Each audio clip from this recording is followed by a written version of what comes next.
දැන් කාටද කෙටියෙන් කියන්න පුළුවන් ඇයි අපි භාවනා කරන්න කියන අර්ථය?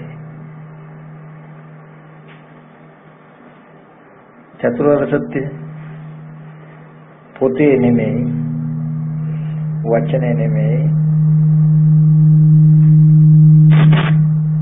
මොකක්ද තමයි? එතකොට පොතේ නෙමෙයි, වචන නෙමෙයි, ජීවිතේ. මගේ මෙන්න මේ මානසික මට්ටමටයි දුක කියලා කියන්නේ. ඒ දුක ඇති වෙලා තියෙන්නේ මෙන්න මේ කාරණාව, මේ දෝෂේ නිසායි. මෙන්න මේ කාරණාව, මේ දෝෂේ නැති වුණොත් මේ දුක නැති වෙනවා. ඒ සඳහා මම මෙන්න මේ විවගේ වැඩ පිළිවෙලක් කටයුතුයි කියලා කියන්න පුළුවන් කවුද? කියනවා.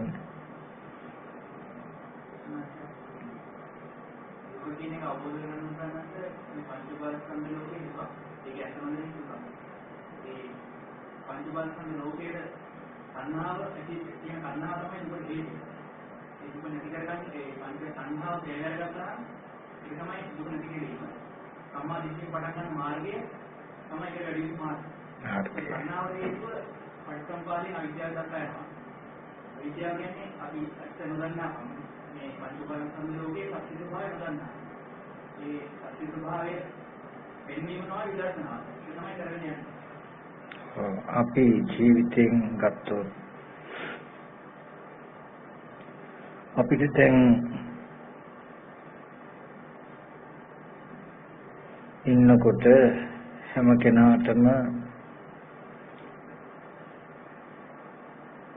ඉඳගෙන හිටගෙන නිදාගෙන ඇවිදින හතර ඉරියව්වෙම ඉඳගෙන හිතන්න කල්පනා කරන්න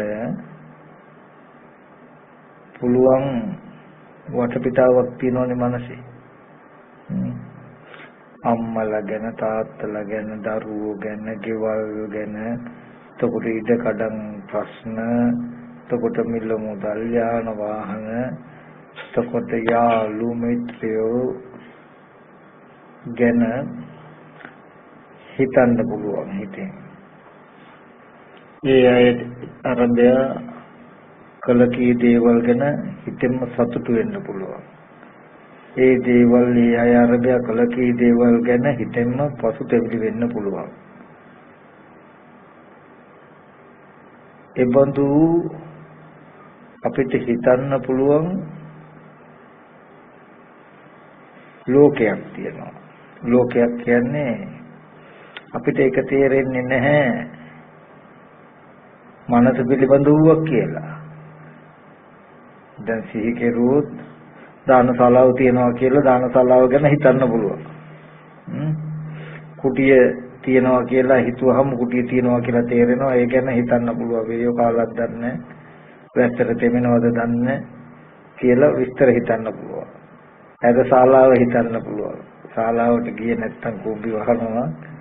එතකොට කූඹි වෙනවා මේ විදිහට. ඒ වගේ අපිට දැකපු හැම දෙයක්ම ඇති බවට, අහපු හැම දෙයක්ම ඇති බවට, ආග්‍රහණය කළ හැම දෙයක්ම ඇති බවට, රස විඳපු හැම දෙයක්ම ඇති බවට, ස්පර්ශ කරපු හැම දෙයක්ම ඇති බවට අපිට සිහි කරන්න පුළුවන් දැනුමක් අපි ගාව තියෙනවා. අන්න ඒකට තමයි පංච උපාදාන ස්කන්ධ ලෝක කියලා කියන්නේ. එතකොට මේ පංච උපාදාන ස්කන්ධ ලෝකය හැදුනේ කොහොමද?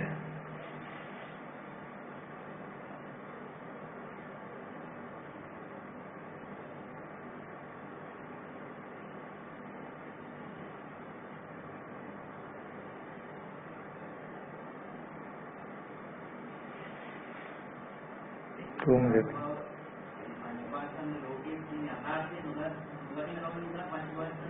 ඒ පංච උපාදානස්කන්ධ යොතේ යථාර්ථයේ දකින්න පංච උපාදානස්කන්ධ ලෝකයේ හැදුන හැටි දකින්න ඕනේ. පංච උපාදානස්කන්ධය හැදුන හැටි ඉස්සෙල්ලා දකින්න ඕනේ. පංච උපාදානස්කන්ධයේ තියෙනවා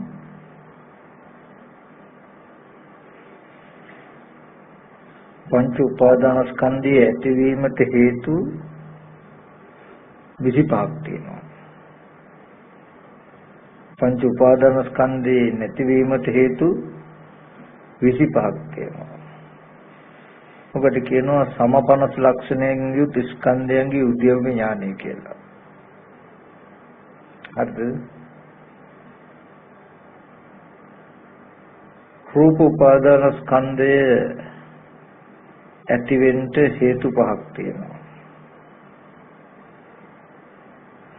අවිද්‍යා ප්‍රත්‍යයෙන්, කර්ම ප්‍රත්‍යයෙන්, තණ්හා ප්‍රත්‍යයෙන්, ආහාර ප්‍රත්‍යයෙන්. මෙන්න මේ ප්‍රත්‍ය ටික නිසා රූප උපාදානස්කන්ධය හැදුනා නේද කියලා නොදන්නාකම නැමැති තව ප්‍රත්‍යකුත් එකතු වෙනවා. හරිද? ඔය හතරෙන් හැදෙනවා. ඔය හතරෙන් හැදෙන බව නොදන්නාකමත් තව කාරණාවක්. ඒකට කියනවා නිබ්බති ලක්ෂණ නොදැකීම. නිබ්බතිය කියලා කියන්නේ නිබ්බති කියන්නේ මොකද්ද? ඉපදීම. ස්කන්ධයේ ඉපදීම නොදකින්න කම. හරි. ඒ කියන්නේ අපි ගත්තොත්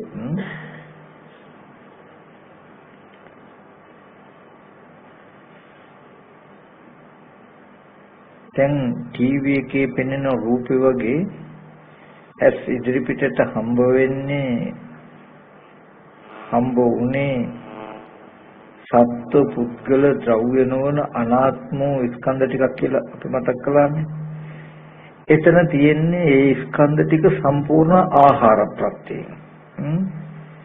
රූපේ සතර මහා ධාතු ඒ චක්කු සම්පස්යෙන් උපන්න වේද අරමුණක් විඳින බව, ඒ රූප සංඥාව රූපය හඳුනන්න පුළුවන්කම, හඳුනන රූපයට හිතන්න පුළුවන්කම කියන වේදනා සංඥා චේතනා කියන ටික ස්පර්ශ ප්‍රත්‍යය.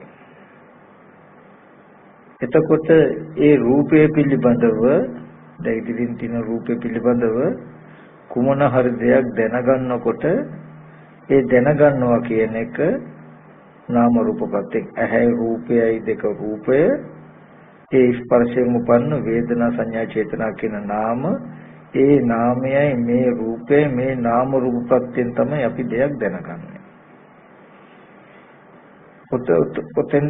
ඔතෙන්ට එනකලුත් කෙලෙස් නැහැ. ওই ටික ස්කන්ධ ටික ආහාර ප්‍රත්‍යය. ඔය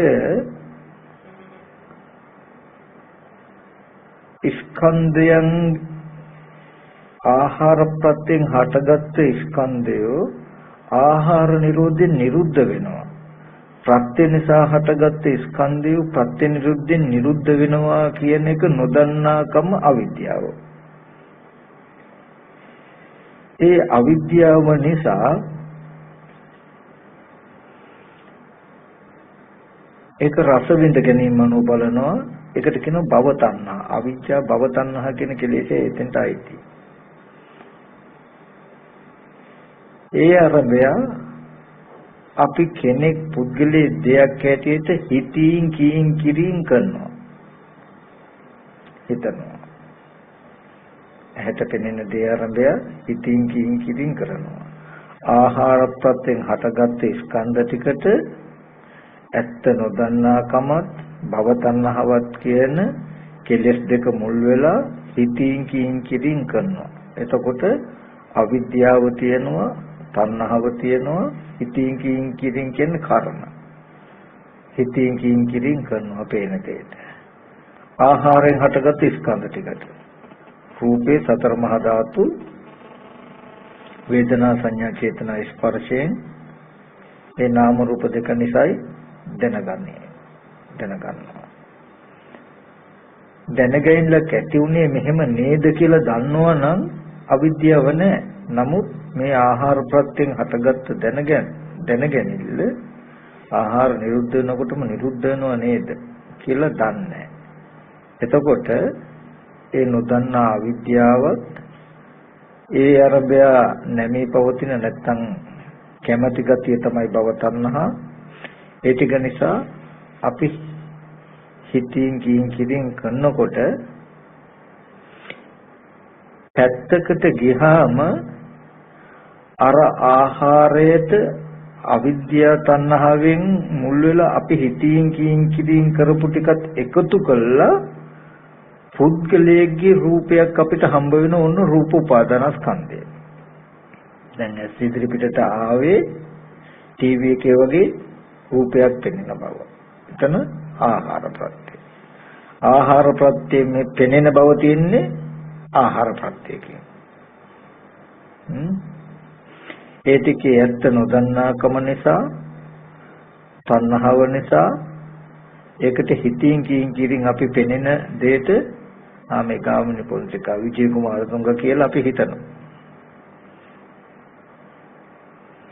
හිතුවට පස්සේ පැත්තකට ගියාම නැත්තම් අපිට ඒ රූපේට අපි හිතපු කියපු කරපු ටිකත් එකතු කළා අපේ මතකයේ තුල අත්දැකීමක් හැදෙනවා. රූපයක් තියෙනවා විජේ කුමාරතුංගගේ රූපේ.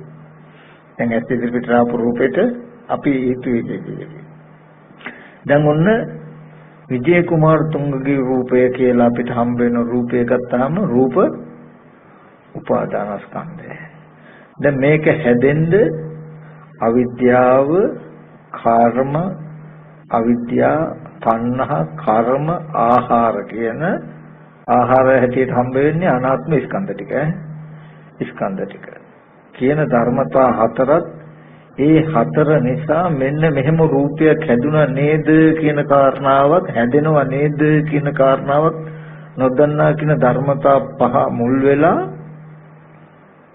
අපිට හම්බ වෙනවා ඔන්න දැන් විජේ කුමාරතුංගගේ රූපේ. ඔන්න දැන් පංච උපාදාන ස්කන්ධය හැදිලා ඔකට කියනවා පංච උපාදාන ස්කන්ධං උපචයං ගච්ඡති. පංච උපාදාන ස්කන්ධේ රැස් වෙනවා. දැන් ඇහැ ඇති බවට රූපේ ඇති බවට අපිට හම්බ වෙනවා. දැන් කෙනෙක්ගේ රූපයක් අපිට හම්බ වෙන්නේ. හොඳට බලන්න ඇස් ඉදිරි පිටට ආපු රූපය ආහාර ප්‍රත්‍යයෙන් හටගත්ත ස්කන්ධ ටික අනාත්මයි. ඒකේ ඇත්ත නොදන්නාකම නිසා තණ්හාව නිසා හිතින් කියින් කළාම මේ දෙකම එකට එකතු කරලයි අර ආහාර ප්‍රත්‍යයෙන් හැදුණු රූපයත් අපි අවිද්‍යා තණ්හාවෙන් යුක්තව හිතින් කියින් කරපු gati ටිකත් කියන දෙකම එකට එකතු කරලයි අපි ගාව සිහි කරන්න පුළුවන්. දැන් විජේ කුමාරතුංග ගාමිණී පොන්සක කියලා සිහි කරන්න පුළුවන් රූපයක් තියෙනවා. පංච උපාදාන මේ රූපයට කියනවා සාසව උපාදානීය. උපාදානයට හිතයි. දැන් මේ රූපේ උපාදාන දුරු කරනවද නැද්ද කියන කාරණාව කරන්න පුළුවන් අපිට. ඇස් ඉදිරි පිටට පහළ වෙන අනාත්ම රූපය ආරම්භය හිතේ මෙන්න මේ විදිහට හැසිරුණු නිසා නේද මේ රූපේ හැදුනේ කියලා අපි දන්නවනම් මේකට තණ්හාව ඇති වෙන තාක් අපි හිතන්නේ නැහැ. පංච උපාදාන ස්කන්ධයට උපාදාන වෙන්නේ නැහැ. නමුත් මේ රූප උපාදාන ස්කන්ධය හැදුනේ මෙහෙමයි කියලා නොදන්නාකම නිසා ඔන්න දැන් අපිට ඔය ගාමිණී පොන්සක විජේ කුමාරතුංග හැදුනා වගේ අම්මව සිහි කරන්න පුළුවන්, තාත්තව සිහි කරන්න පුළුවන්, පුතාව සිහි කරන්න පුළුවන්, දුවව සිහි කරන්න පුළුවන් කියලා හිතට සිහි කරන්න පුළුවන් නිමිති තියෙනවා.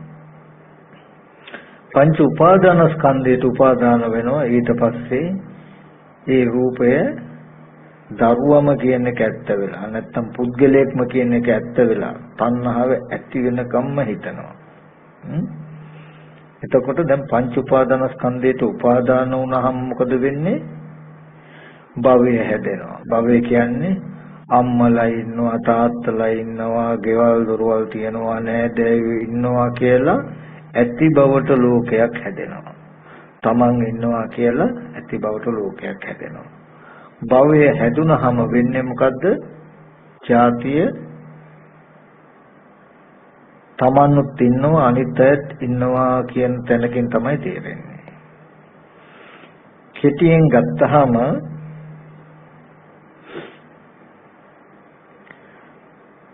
පංච උපාදානස්කන්ධය කියන එක තමයි අපේ ජීවිතය.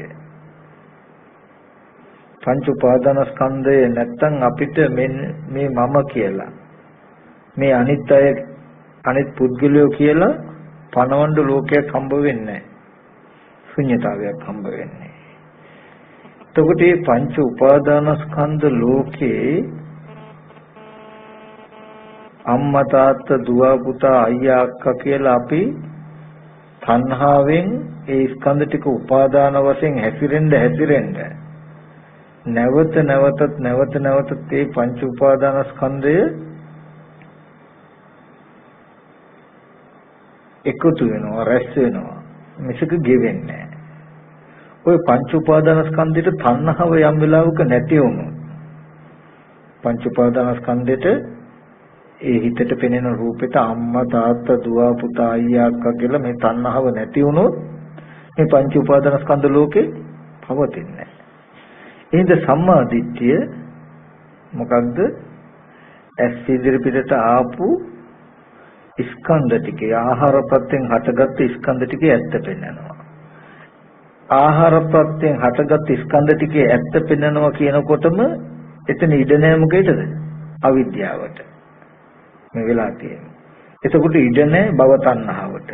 ඉඩ නැහැ සත්‍ය පුද්ගලික හැටියට හිතන්න. එතකොට ගෙවෙන්නේ මොකද්ද? පංච උපාදානස්කන්ධය. තණ්හාවෙන් හැතිරෙන්න තියෙන ස්කන්ධ ටික තමයි නැති වෙන්නේ. තේරෙනවද? කියපේකම. දැන් කොටස් දෙකක් තියෙනවා. ස්කන්ධ පංච උපාදානස්කන්ධ කියලා. ස්කන්ධ ටික හැම වෙලාවෙම තියෙන්නේ කොහොමද? ආහාර ප්‍රත්‍යයෙන්.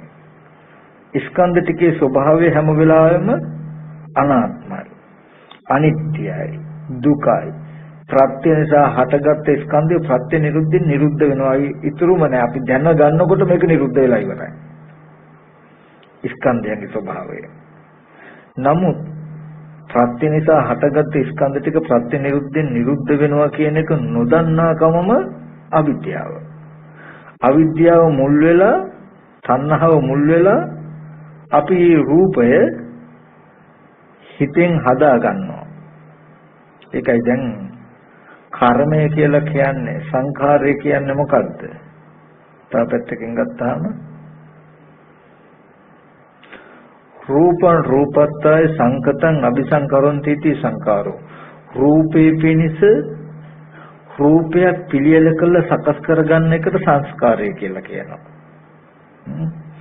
දැන් ඇහෙන් දැකපු රූපේ ආහාර ප්‍රත්‍යයෙන් හටගෙන ආහාර නිරුද්ධ නිරුද්ධ වෙනවා. නමුත් ඒක නොදන්නාකම නිසා ඒබඳු වූ රූපයක් මනසේ අපි පිළියෙල කරගන්නවා. ඒ මනසේ කර්මයෙන් සකස් කරගන්න පිළියෙල කරගන්න මේ රූපෙටයි රූප උපාදානස්කන්ධය කියලා කිව්වේ. ඒ කියන්නේ අපිට සිහි කරන්න පුළුවන් රූපයක් තියෙනවනේ. ඒ සිහි කරන කොටත් ඇස් ඉදිරි පිටට ආපු රූපය ඉතුරු නැතුවම නිරුද්ධ වෙලා කණ්ණාඩියක් ඉස්සරහට ගියාම ඔන්න අපේ ඡායාව වැටෙනවා. ආහාර ප්‍රත්‍යයෙන් එක හේතු ප්‍රත්‍යයෙන් එක වැටෙන්නේ. ඊට පස්සේ අපි පැත්තකට යනකොටම ඒ ඡායාව නැති වෙනවා. පැත්තකට යනකොට ඡායාව නැති වෙනවා කියන එක නොදන්නාකම නිසා හිතෙන් ඒ දැකපු දේ සිහි කරගන්නවා. තේරුණාද? දැන් අපිට දැකපු දේ සිහි කරගත්තාම අපි දන්නේ දැකපු දේ නිරුද්ධ වෙලා දැන් මේ අවිද්‍යා කර්ම කියන කරුණු දෙකෙන් අවිද්‍ය තුන භව තණ්හාව කියන එකක් තියෙන ඊට නැඹුරුව කටයුතු කරන අවිද්‍යාව තණ්හා කර්ම කියන ටිකෙන් මේ උපදවාගත්ත රූපයක් නේද මේ කියන එක දන්නේ නැත්නම් අපිට පේන්නේ දැකපු රූපේ වගේමයි. දැන් කණ්ණාඩිය නම් අපිට පේනවා. නමුත් ත්‍රිසංගත සතට පේන්නේ නැහැ. එයා රැවටෙනවා. එතකොට ඒ අවිද්‍යාව බල වැඩි නිසා අපි ওই අරමුණේ රැවටෙන්නේ අවිද්‍යාව අඩු නිසා.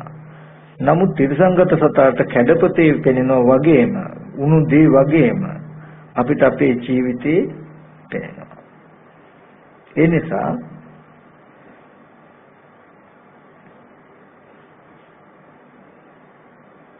අපිට මේ පංච උපාදානස්කන්ධයේ ප්‍රධාන ලක්ෂණයක් තියෙනවා. පංච උපාදානස්කන්ධය හැම වෙලාවෙම හැදිලා තියෙන්නේ කෙලෙසයකින්. අවිද්‍යාව තණ්හා කියන කෙලෙසෙන්. ස්කන්ධ ටික හැදිලා තියෙන්නේ ආහාර ප්‍රත්‍යයෙන් රූපය කන බොන ආහාර නිසා නැත්නම් කබලින්ක ආහාරයෙන් සතර මහා ධාතුන්ගේ ආහාර ප්‍රත්‍යයෙන් වේදනා ස්කන්ධය සංඥා ස්කන්ධය සංකාර ස්කන්ධය ස්පර්ශ ප්‍රත්‍යයෙන් විඥාන ස්කන්ධය නාම රූප ප්‍රත්‍යයෙන් කියලා ස්කන්ධ ටික ආහාර ප්‍රත්‍යයෙන් හැදෙන්නේ. එක් ක්ෂණිකව එකට පෙරපසු එකට උපදින්නේ නැහැ. කබලින්ක ආහාර හේතු ස්පර්ශ ආහාරයට ස්පර්ශ ආහාර හේතු මනෝ සංචිතනාහාරයට මනෝ සංචිතනාහාර හේතු විඥාන ආහාරයට කියලා එතන ස්කන්ධ ටික ආහාර ප්‍රත්‍යයෙන් වුණොන්ට ප්‍රත්‍ය වෙවි තියෙන්නේ.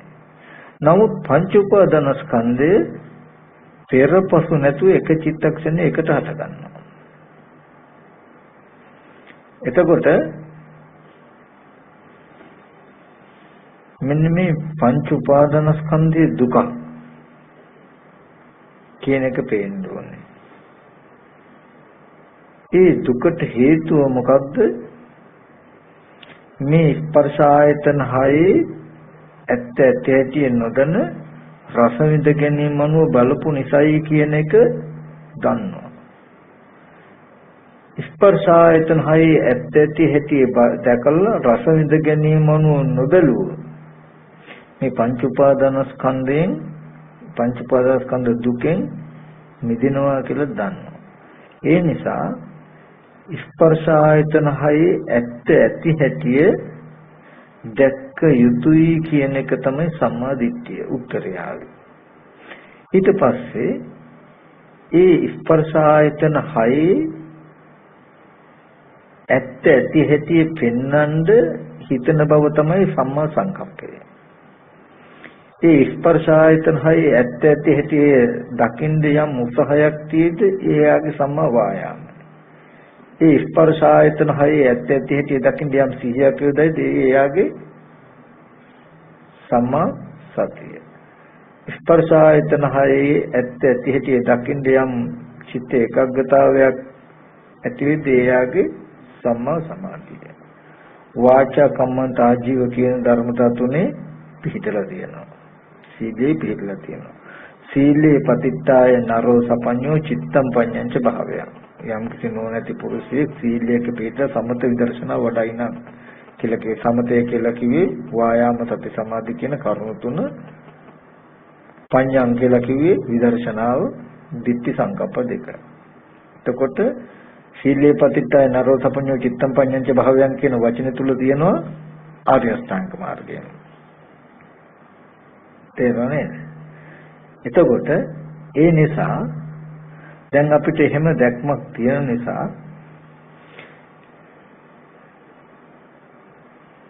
අපිට උත්තරයක් ආවා අම්මා තාත්තා දුව පුතා අයියා අක්කා කියලා මේ හිත හිතා දුක් විඳින්න පුළුවන් පංච උපාදානස්කන්ධ ලෝකය පවතින්නේ ස්පර්ශ ආයතන හයේ ඇත්ත ඇති ඇති නොදකින්නතා කියන උත්තරේ තියෙනවා. ස්පර්ශ ආයතන හයේ ඇත්ත ඇති ඇති දැකපු දවසට මේ පංච උපාදානස්කන්ධ ලෝකේ මිදෙනවා. ලෝකය දැන් මේ උත්තරේ එනකොටම යා ලෝකෙන් පිට. මේ පංච උපාදානස්කන්ධ ලෝකේ හැදුණු හැටි සහ ඒක නැති වෙන හැටි දන්නේ නැති කෙනා පංච උපාදානස්කන්ධයට උපාදාන වෙවි ඒක ඇතුලේ ඉන්නේ. ඒක වෙනම එකක්. පංච උපාදානස්කන්ධයට උපාදාන වෙලා භවය හදාගෙන ජාති ජරා මරණ දුක් විඳිනවා කියනකොට ඒ ලෝකයේ ඇතුලේ යට මුකුත් කරන්න බෑ. කියන්නේ අපි බණ දහන් නොදන්නා කාලෙදි කරලා තියෙන සිද්ධිය. පංච උපාදානස්කන්ධයේ උදේවැය බලනකොටම පංච උපාදානස්කන්ධයට උපාදාන වෙලා භවය හදාගෙන තමන්ව තනිත් අයවත් උපද්දවාගෙන දුක් විඳින දුකෙන් එයා වෙන් වෙච්ච කෙනෙක්. වෙන් වෙච්ච දර්ශනයක් එයාට හම්බ වෙනවා. තේරුණාද කියන්නේ?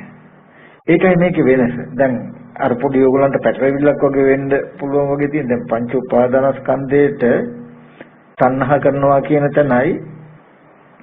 එතකොට දැන් ඕගලන්ට පැටලවිල්ලක් වගේ අපිට තේරෙන්නේ පංච උපාදානස්කන්ධයට උපාදාන වෙලා භවය හදාගෙන පුද්ගල භාවය උපදලා දුක් විඳින එක ලෝකයේ ඇතුලේ.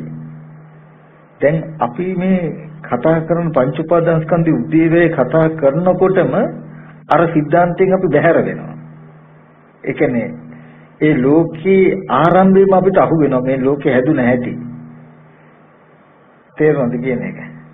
එතකොට ඒ කියන්නේ අම්මා තාත්තා අයියා අක්කා දුව පුතා කියලා අපිට දුක් විඳින්න පුළුවන් මේ ලෝකේ හැදුනේ මෙහෙමයි කියලා බලනකොටම එයාට අර ලෝකේ ඇත්ත වෙලා නැහැ. එහෙම ඒ කියන්නේ ඇස් ඉදිරියට ආපු මේ දේත අවිද්‍යාව තණ්හා කර්ම කියන කෙලෙස් ටික නිසා හටගත්තා කියලා අපි පිළිවෙලකට කතා කළාට අපි කෙටියෙන් ගත්තොත් ඇස් ඉදිරියට පෙනෙන රූපය ඇත්ත ඇති හැටි නොදන්නාකම නිසා මේ පංච උපාදානස්කන්ධය ඇති වෙලා තියෙන්නේ. ස්පර්ශ ආයතන හය ඇත්ත ඇති හැටි දැක්කොත් මේ පංච උපාදානස්කන්ධය නැති වෙනවා. ඒ නිසා ඇත්ත ඇති හැටි දැක්ක යුතුයි කියලා දකින්නකොටම එයා දන්නවා මේ පංච උපාදානස්කන්ධය කියන එක හදාගත් එකක්. කෙලෙසුන්ගෙන් හැදුන එකක්. ලෝකයක්. මනස තුල හදාගත් එකක් කියන එක.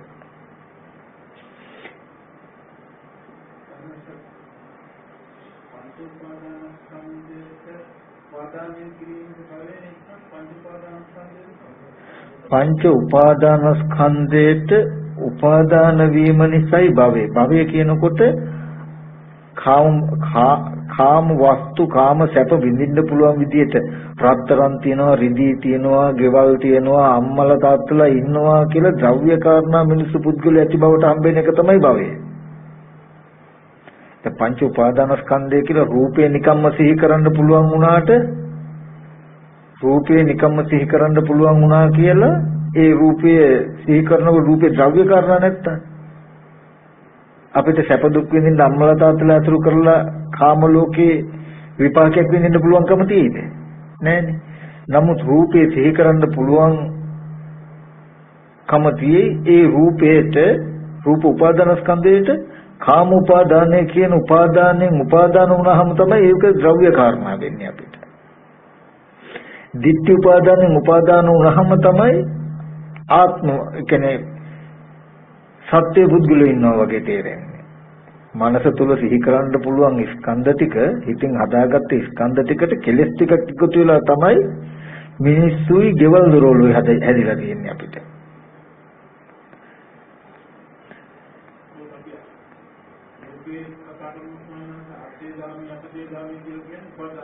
උපාදානස්කන්ධය.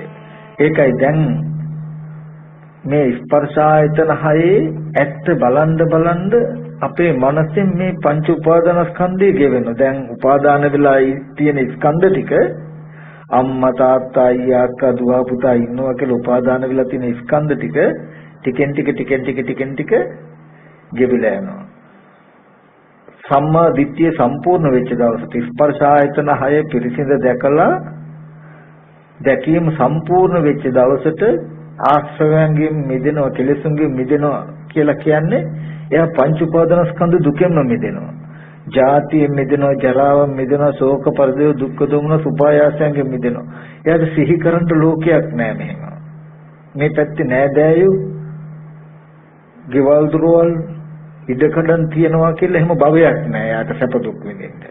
මේ මම කියලා තමන් පනව ගන්න තමන්ගේ හෝ අනිත් සත්‍යංග පුද්ගලයන්ගේ ඉපදීමක් නෑ යාට. පංච උපාදානස්කන්ධය කියන්නේ පංච උපාදානස්කන්ධිත උපාදාන වීම තුලයි භවය හැදිලා තියෙන්නේ. මේ දැන් ඒකයි අවිද්‍යා සංඛාර තණ්හා උපාදාන භව කියන මේ ධර්මතා පහම වර්තමාන කෙලෙස් කෘත්‍ය කරනවා. අර පටිච්චසමුපාදයේ අපි කොටස විස්තරයකට කතා කරනෝනේ. කතා කරනකොට අතීත භවයේ අවිද්‍යා සංඛාර තණ්හා උපාදාන භව කියන කාරණා පහට දැන් විපාක හම්බ වෙනවා විඥාන නාම රූප ලයතන පස්ස වේදනා කියලා ධර්මතා පහක්.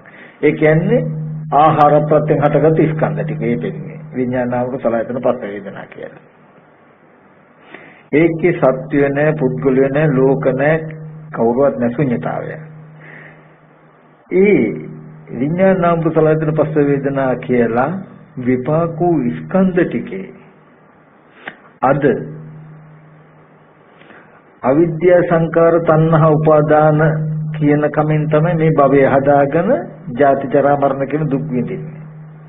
ඔය හේතුව නිසා ඔය පහම දැන් පුද්ගල භාවයෙන් දුක් විඳින්න පුළුවන්. අර අපි කිව්වේ අඹ ගෙඩිය දැන් අඹ කණ්ඩත් පුළුවන් පැලවෙන ඇටෙත් තියනවා කියලා. එතකොට දැන් පංච උපාදානස්කන්ධ ලෝකේ කියන තැනක අවිද්‍යා සංඛාර තණ්හා උපාදාන කියලා භවයකින් තන કોઈ ධර්මතා පහම එකට තියෙනවා. වර්තමාන හේතු. ඕකේ පුද්ගල භාවයෙන් දුක් විඳින්න පුළුවන්කමක් තියෙයි. ඔය ටික නිසාම නැවත විඥාන නාම සලදන පස්ස වේදනා කියලා මේ වගේ ස්පර්ශ ආයතන හයත් හදනවා. එතකොට ඒ ස්පර්ශ ආයතන හය ආපහු කෙනෙක්ගේ නෙමෙයි හැබැයි. අයිත ආහාරපත්‍ය. ආහාරපත්‍ය ස්කන්ධ ටික හැදෙනවා. තේරෙනවද කීපෙක? කිසිම වෙලාවක පුරාණ කර්ම ප්‍රත්‍යයට හටගත්ත විඥානාපු සලයතන පස්ස වේදනා කියන මේ ස්කන්ධ ටිකේ ලෝකයක් තිබුණේ නැහැ. සත්ව පුද්ගල ආත්මීය දෙයක් තිබුණේ අනාත්මවමයි. ශුන්‍යතාවයක්මයි ස්පර්ශ ආයතන හයේ.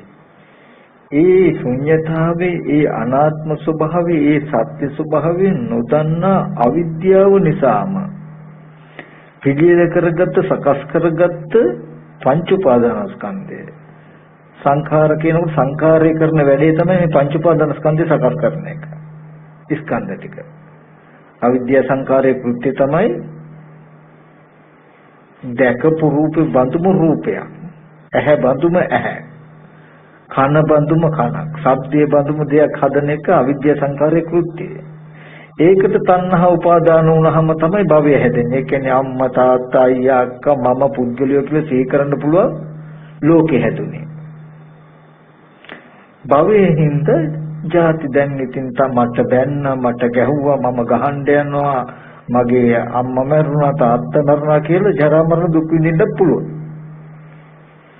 එතකොට ඔය දුක් ටික මේ ස්පර්ශ ආයතන හයේ තිබුණේ නැහැ.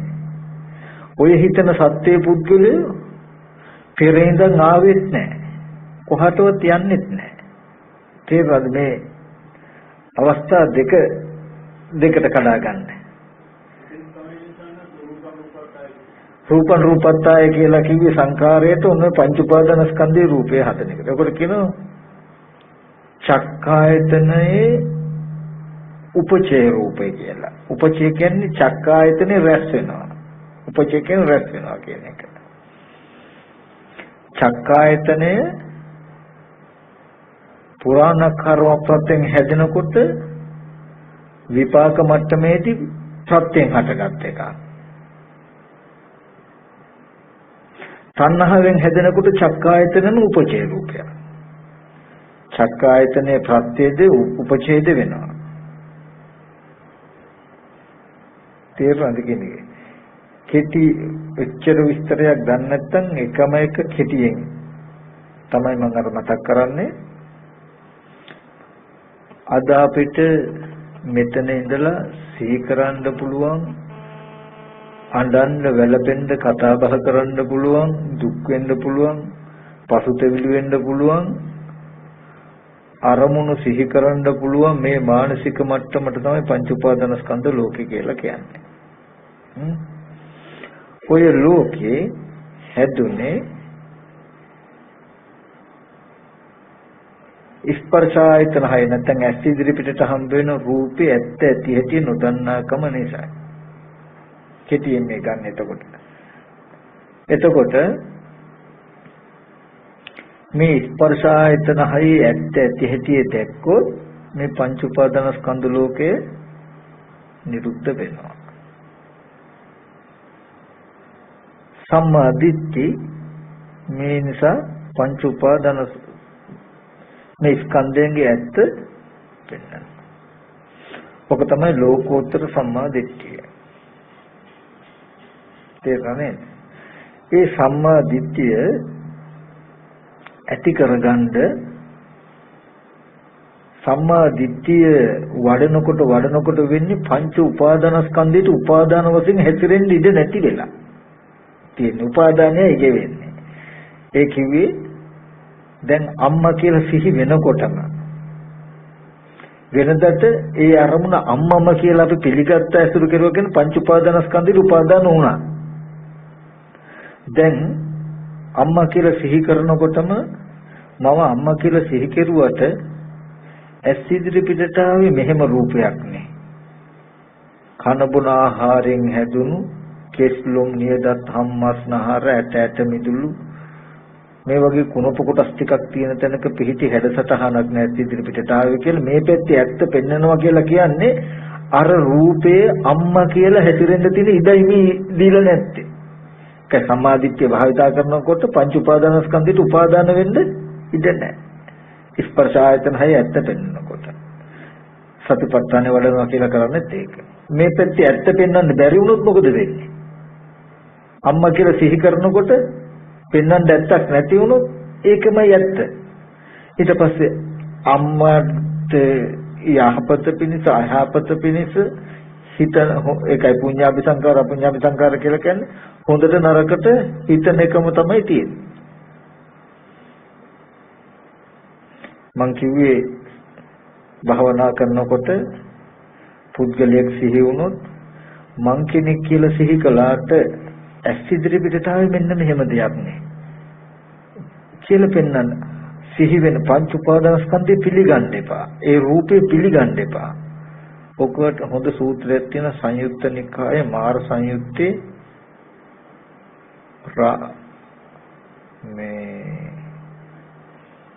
සත්‍ය කියලා සූත්‍රයක්.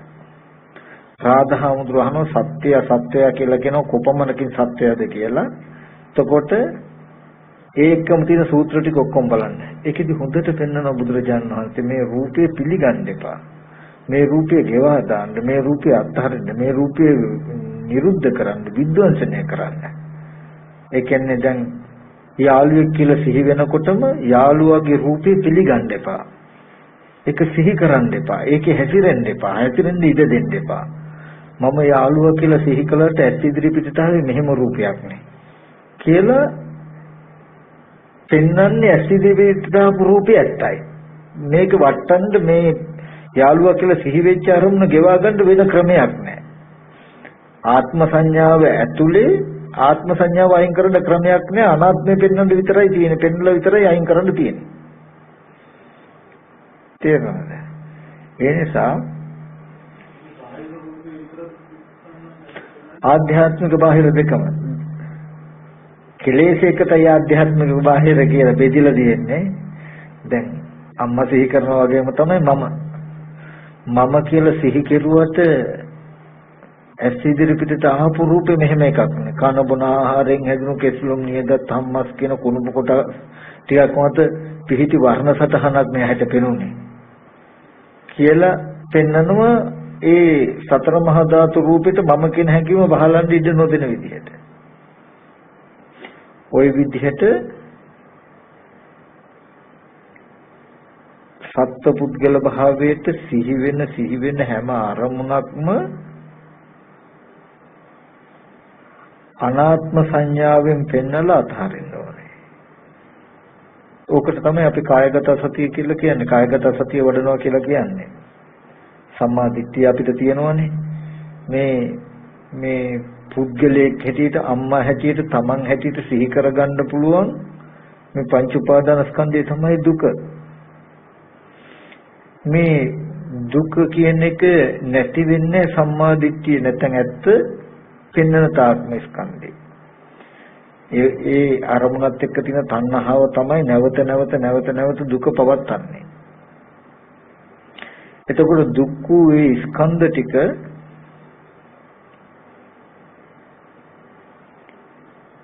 පවතින්නේ නැහැ, ඉතුරු වෙන්නේ නැහැ මේ ආහාර ප්‍රත්‍යයෙන් හටගත් ස්කන්ධ ටිකේ ඇත්ත පෙන්නනවා නම්. ස්කන්ධ ටිකේ ඇත්ත පෙන්නනවා නම්. ඒ නිසා සම්මා දිට්ඨිය තමයි ආහාර ප්‍රත්‍යයෙන් හටගත් ස්කන්ධ ටික පෙන්නලා මේ ස්කන්ධය ආහාර ප්‍රත්‍යයෙන් හටගත්තේ ආහාර නිරුද්ධ වෙනවා කියන එක පෙන්විය යුතුයි. ඒ පෙන්වන්නේ වෙන මොකවත් නෙමෙයි මේ පංච උපාදාන ස්කන්ධිත උපාදාන වෙන්න ඉඩ දීලා නැත්තේ එතකොට. දැන් යාළුවෙක් කියලා සිහි වෙනකොටම මම යාළුවෙක් කියලා සිහි කළාට ඇස් ඉදිරි පිටට ආවේ මෙන්න මෙහෙම රූපයක් නේ කියලා අපි මේ පෙන්වන්නේ දැන් කායගත සතිය. කායानुපස්සනාව වඩනකොට වෙලා තියෙන වෙනද වගේ යාළුවා කියලා යාළුවාට කැමැත්ත ඇති වෙන්න හිතට ඉඩ දීලා නැහැ. යාළුවා කියන එක පිළිගන්න මේ රූපේ යාළුවෙක්ගේ කියන එක පිළිගන්න ඉඩ දීලා නැහැ. තේරුණාද? දැන් ඔන්න ඔය ටික තේරුණාම අපිට තේරෙනවනේ. එතකොට කියනවා සම්මා දිට්ඨිය. අවිද්‍යාව නැහැ. අවිද්‍යාව නැති වුණාට සම්මා දිට්ඨිය තිබුණාට සම්මා දිට්ඨිය නැති කාලේ අවිද්‍යාවෙන් ඒ රූපේ කෙනෙක් කියලා ඇසුරු කරපු හුරුව ගෙවිලා නැහැ. කොච්චර දැනගත්තත් ඇස් ඉදිරි පිටට ආවේ අනාත්ම රූපයක්මයි කියලා හොඳට දන්නවා. ඒ අරබය ඒ අනාත්ම රූපය අරබය ඇත්ත නොදන්නාකම නිසා හිතින් මේ රූපයක් හදාගෙන පුද්ගලයෙක් හැටියට අපි හැසිරලා දුක් විඳිනව නේද කියලා දන්නවා හොඳට. දැන් අපි සිහි කරන දේ සිහි කරන ලෝකේ මනස පිළිබඳ වූවක් අපි සිහි කරනකොට සමහරට සිහි කරන්න පුළුවන් නිමිත්ත හදපු ස්කන්ධ ටික නිරුද්ධ වෙලා බොහෝ කල කියලා දන්නවා. මේ මනස පිළිබඳ වූවක්මයි කියලා දන්නවා. දැනගත්තට ගෙවෙන්නේ අපි හිතන අය හිතන දේවල් බාහිර තියෙනවම වගේ පේනවා. ඔකට තමයි ආශ්‍රව කියන්නේ. හුරුව. ඔකට මම අර උපමාවක් කරන දැන් මේ ඔර්ලෝසුව තියෙනවා. හැමදාම ඇවිල්ලා උතන වෙලාව බලලා දැන් ඔර්ලෝසුව මෙතන තියෙනවා කියලා හිතනවා. අපිම සමහර විටක ඔය ඔර්ලෝසුව ගලවලා ගිහලා ඇතුලේ කාමරෙන් ගහනවා. ගහලා දැන් අපිමයි ගැහුවේ. හොඳට මම දන්නවා දැන් මෙතන ඔර්ලෝසුව නැහැ කියලා දන්නවා. නමුත් කාලයක් මෙතන වෙලාව බලලා හුරු වුණාම එකපාරටම බැලෙනව නේද? එකපාරටම ඔර්ලෝසුව පස්සේ තමයි බලනකොට තමයි මම්ම ගිහිල්ලා ගැහුවේ කියලා තේරෙන්නේ. සිහිය නැති වෙනකොට මෙතන තියනවා කියලා බලපු හුරුවට අපිට එකපාරටම බිත්ති දිහා බලනවා ඔර්ලෝසුව තිබුණු තැන. නමුත් ඔර්ලෝසුව මෙතනින් ගලවලා ගිහිල්ලා අතන ගැහුවා නේද කියන එක සිහිය තිබුණා නම් කිසි වෙලාවක හෝ බලනවා කියන එක වෙන්නේ නැහැ. ඒකයි ওই විදිහට දැන් ඇස් ඉදිරි පිටට ආවේ ආහාර ප්‍රත්‍යයෙන් හටගත්තු කුණප කොටස් ටිකක්මයි කියන එක දන්නවා. ඒ රූප නිමිත්ත අවිද්‍යාවෙන් හිතේ රූපයක් සකස් කරගෙන ඒකයි රූපත්තාය සංකතා අபிසංකරොන්ති තිස සංකාරෝ කිවි අවිද්‍යා සංකාරකෙන් දැන් රූපයක් සකස් කරගත්තා. සකස් කරගත්ත රූපේ තමයි අම්මා තාත්තා අයියා අක්කා කියලා හැසිරෙන්නේ. හැමදාම ඔහොම වෙලා කළා මෙහෙ කොච්චර ඇස් ඉදිරිපිට ආපු රූපේ අනාත්මයි කියලා කිව්වොත් හිතේ ඒ රූපේ සිහි වෙනකොටම කෙනෙක් කියලා හැසිරෙන ගතිය නතර වෙන්නේ. ආශ්‍රව කියන්නේ මෙහෙ කොච්චර ඇත්ත පෙන්නුවත් සිහි වෙනකොටම කෙනා කියලා ඒක තුල හැසිරෙන ගතිය ඉදිරිපත් වෙනවා. ඕක තමයි දැන් අපිට තියෙන ආශ්‍රයයක් ඡේ කරන්න. ඒකට තියෙන්නේ ආශ්‍රවන්ට හේතුව අවිද්‍යාවමයි. ආපහු මේ ඇත්ත නොදකීමමයි. ආශ්‍රව නැති කරන්න තියෙන්නේ මොකද්ද? අවිද්‍යාව නැති කරන එකමයි. අවිද්‍යාව කියන එක ඇති වෙලා තියෙන්නේ ආශ්‍රව නිසා. ආශ්‍රය ඇති වෙලා තියෙන්නේ අවිද්‍යාව නිසා. කෙනෙක් පුද්ගලයෙක් කියලා සිහි කරන කම හින්දාම මේ ඇත්ත පේන්නේ. ඇත්ත නොපෙනෙන කම නිසාම ආපහු ආශ්‍රව. එතකොට හොඳට ඕගලන්ට මතක තියෙන්න ඕනේ අපි අපිට හිතන්න පුළුවන් දුක් විඳින මේ මම මරණයෙන් ඉස්සෙල්ලා ඉඳලාපු කෙනෙක්වත් මරණයෙන් පස්සේ කොහාටවත් යන කෙනෙක්වත් නෙමෙයි අනාත්ම ස්කන්ධ ටික නිසා කෙලෙසුන්ගෙන් හදාගෙන දුක් විඳින ධර්මතාවයක් කියන එක හොඳට තේරෙන්න ඕනේ. එතකොටයි මේ පටිච්චසමුපාදේ තේරෙනකොට මේ චතුරාර්ය සත්‍ය තේරෙනකොටයි එයා పూర్ව අපරාන්තිට දුවන්නේ නැත්තේ. ඔන්න ඔය අර්ථය කිතින් තබා ගන්න ඕනේ. පංච උපාදානස්කන්ධ දුක්ඛ. මේ පංච උපාදානස්කන්ධේ දුකයි. එතකොට මේ පංච උපාදානස්කන්ධ දුක පවතින්නේ පංච උපාදානස්කන්ධය අපිට දුකක් උනේ තණ්හාව නිසායි. තණ්හාව නැති වුණොත් පංච උපාදානස්කන්ධ දුක නැති වෙනවා කියලා සම්මාදිට්ඨි කියලා ස්පර්ශ ආයතන හය ඇත්ත පෙන්නනවා. පංච උපාදානස්කන්ධයේ දුක එනකන් හැසිරෙන්න පංච උපාදානස්කන්ධයේ තණ්හා වශයෙන් හැසිරෙන තාක් පංච උපාදානස්කන්ධ දුක මෙදෙන්නේ නැහැ. ඒක පිළිගන්න ඕනේ අපි. දැන් අම්මා තාත්තා අයියා අක්කා කියන එක පිළිගන්නව තණ්හාව තියෙනකන්. තණ්හාව නැති වුණොත් ওই පංච උපාදානස්කන්ධයට දුක හිතින්නේ නැහැ. ඒ කියන්නේ පංච උපාදානස්කන්ධයම නිරුද්ධ වෙනවා. ඒකයි තණ්හා නිරෝධය නිවනයි කියලා කිව්වේ.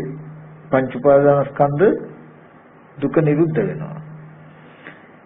නමුත් ඒකට කරන්න තියෙන වැඩපිළිවෙල හැටියට සම්මාදිට්ඨිය කියලා මේ ස්පර්ශ ආයතන හයේ ඇත්ත බලන එක පෙන්වුවා මිසක පංච උපාදානස්කන්ධය තුල යමක් බලන්න පෙන්වුවේ නැහැ, පෙන්වන්න බෑ.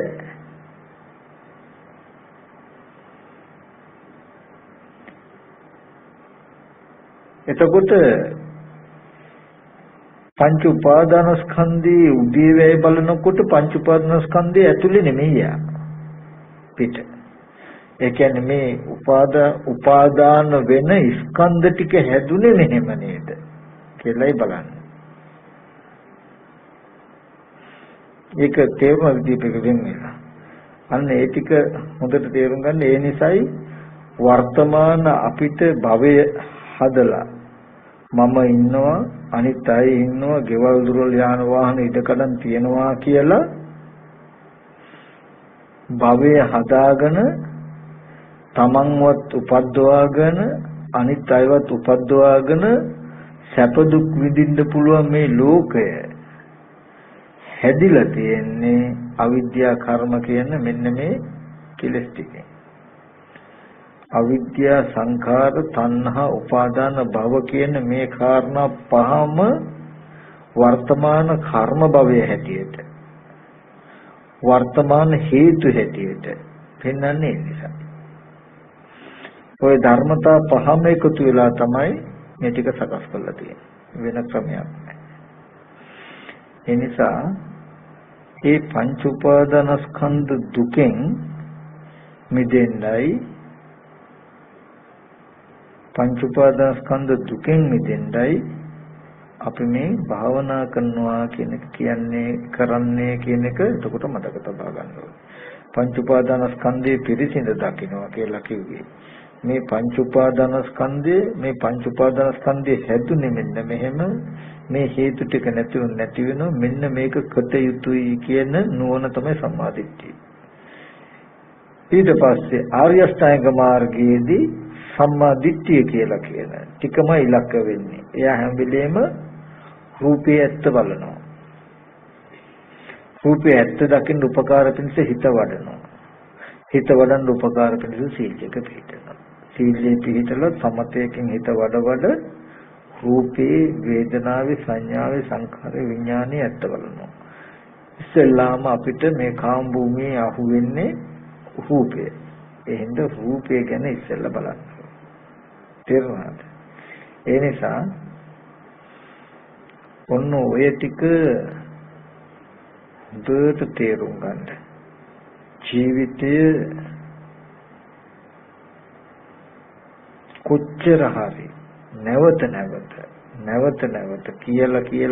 කියලා හරි මේ ටික තමන්ට පෙන්වා ගන්න ඕනේ. ඔප්පු කරව ගන්න ඕනේ, සැක වෙන්න ඕනේ. ඊට පස්සේ තමන් දන්නව හොඳට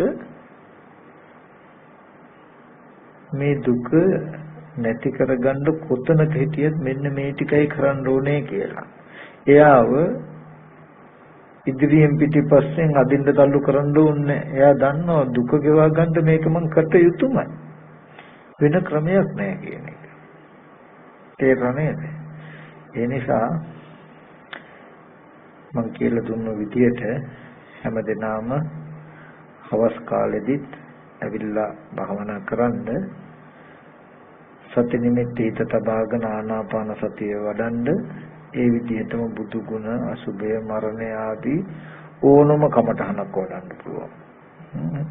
යම් කමඨහනක් මෙනෙහි කරනකොට අපි කියමු ආනාපාන සතිය අමාරුයි. නමුත් සති නිමිති හිත තබාගෙන සියලු සත්‍ය නිදුක්කත්වා නිරෝගීත්වා සුවපත්ත්වා දුක්ඛ නිදිත්වා කියලා අතීත දේවල් අරමුණු වෙන්නත් නොදී අනාගත කරන්න දේ කියන සැලසුම් හිතට අරමුණු වෙන්නත් නොදී වර්තමානයේ හිත තබා ගන්න උපායශීලීව පුළුවන් ওই විදිහට මෛත්‍රී නිමිත්ත මෙනෙහි කළොත් කියලා හිතන්නකො. එයා ඒකම කරනවා. කරනවා හැබැයි වොස්සග්ග පරිණාම කොට. වොස්සග්ග පරිණාම කියලා කිව්වේ නිවරට නඹරුවක් කොට. මෙහෙම කරන ගමන් ඔහොම කරද්දි කෙනෙක් පුද්ගලෙක් සිහි වෙනවනේ. මෛත්‍රී කමඨහන වඩනවා ටිකක් නතර කළා අර සත්පුද්ගල භාවයට සිහි වෙච්ච රූප තියෙනවනේ. ඒ යාළුවෙක් කියලා සිහි වුණොත් මම යාළුවෙක් කියලා සිහි කළාට මම කෙනෙක් කියලා සිහි කළාට සිහි කරන්න පුළුවන් වුණාට ඇස් ඉදිරි පිටට ආවේ මෙහෙම රූපයක් නේ කියලා ඔන්න ඒ රූපය ඇත්ත පෙන්නනවා. පෙන්නලා ඊගාවට සිහි වෙච්ච පුද්ගල භාවයට සිහි වෙච්ච අරමුණක් ගන්නවා. අරමුණක් අරගෙන කෙනෙක් හැටියට සිහි කරන්න පුළුවන් සිහි කළාට ඇස් ඉදිරි පිටට ආවෙත් එන්නේ තියෙන්නේ මෙන්න මෙහෙම රූපයක් නේ කියලා රූපය ඇත්ත පෙන්නන හැම වෙලාවෙම ඕක කටයුතුමයි. ඕක තමයි විදර්ශනාව. ඔහොම ටිකක් වෙලා කළා හිතාමතා මේක අතහැරිය ආයෙත් සති නිමිතිත් බාගෙන අර මෛත්‍රී කමඨහන වඩනවා.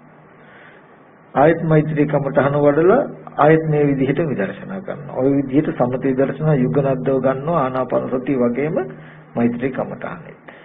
බාහිර බලනවා වගේම ආධ්‍යාත්මික රූපයක්. මේ රූපේ මම කියලා සිහි කරන්න පුළුවන් වුණාට මේ රූපේ පවතින මෙහෙම ධර්මතාවයක් නේ. කන බොන ආහාර ප්‍රත්‍යයෙන් හටගත්ත කෙස්ලොම් නියදත් හම්මාසාදී කුණු කොටස් ටික මත පිහිටි වර්ණ සතහනක් නැතිෙන්නේ. කියලා පෙන්නනවා. මේ කය මම කියන හැඟීම මේ කයට බැහැ ගන්න බැරි වෙන්න. මේ කය මම කියන හැඟීමට ඇතුළත් නොවන විදියට හිත කයට බැසගන්නෙත් කය හිතට බැස ගන්නත් බැරි වෙන විදියට පෙන්වන්න ඕනේ.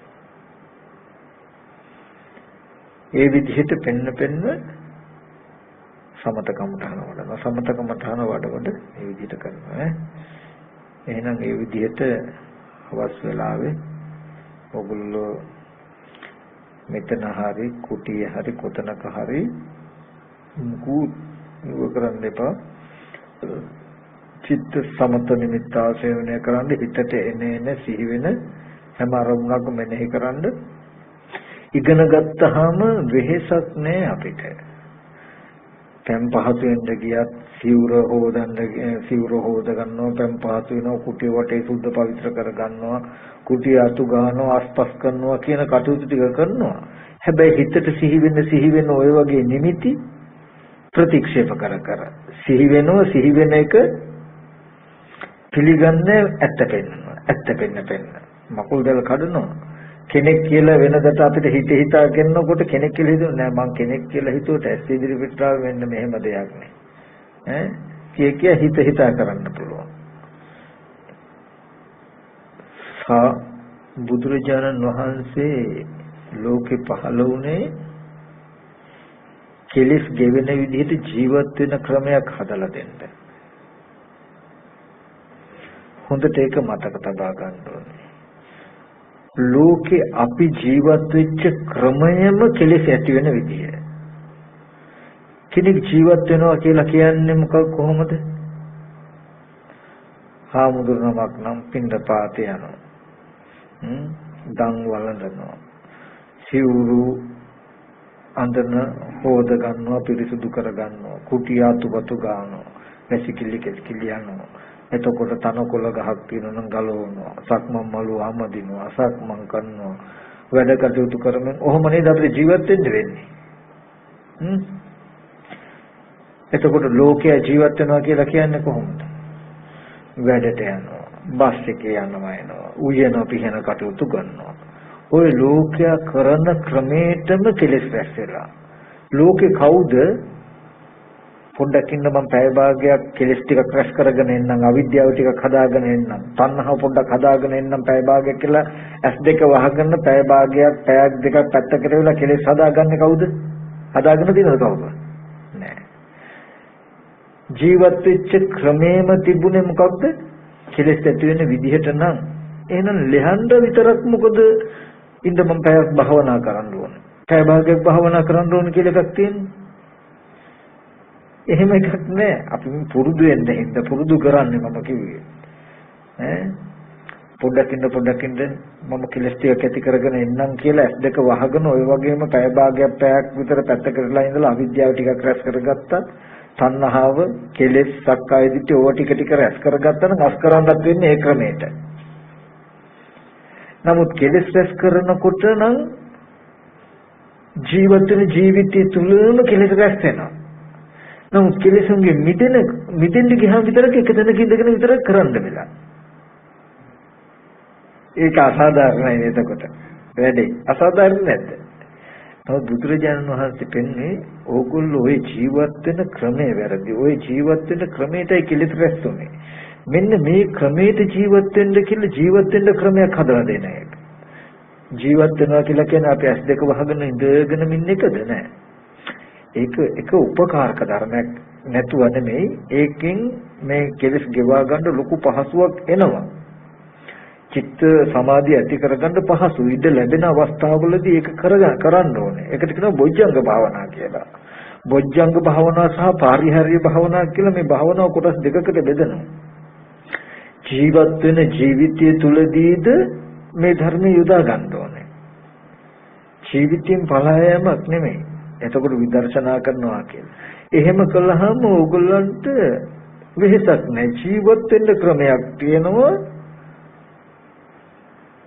ජීවත් වෙන ඒ ක්‍රමෙදි ජීවත් වෙන එකම සසරෙන් මිදෙනවා.